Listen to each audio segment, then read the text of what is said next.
উঠাও দেৱকী তোমাৰ মধুৰ হৰিনাম শ্ৰৱণ কৰিবলৈ পাই আমি নিজকে ধন্য কিন্তু দেৱকী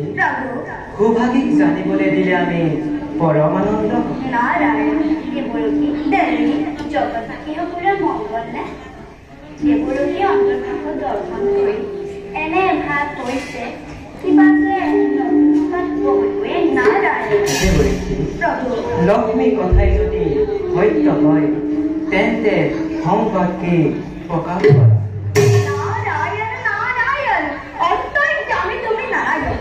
সৃষ্টি স্থিতি প্ৰলয়েৰ তুমি এই গৰাকী তথাপিতো এই নাৰদ পৰীক্ষা দেখি সংক্ষেপতে কওঁ শুনা ও প্ৰজাপতি দক্ষ মহাৰাজে তেওঁৰে কন্যা সতী উত্তৰীৰ ভয়ংকৰ কৰি আহিব দক্ষ লক্ষ্য গন্ধৰ্ব কিন্নৰ সকলোকে কৰিছে নিমন্ত্ৰণ বাকী মানুহ থাকিল নাৰায়ণ নাৰায়ণ ঘূৰ্ণন বিভূষণ প্ৰভু তাৰ বাবে নকৰিব অপেক্ষা সময়ত মহাদেৱী নিজে স্বয়ং বৰিষ্ঠৰিত হ'ব নাৰায়ণ নিমন্ত্ৰণ আমন্ত্ৰণ নেলাগে শিৱ দক্ষ দুবিতা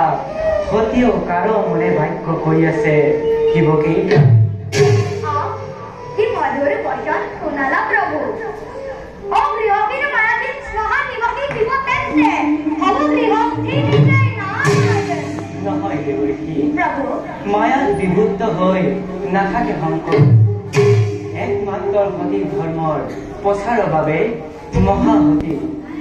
দৈক্ষাৰিণীয়ে লভিছে জনক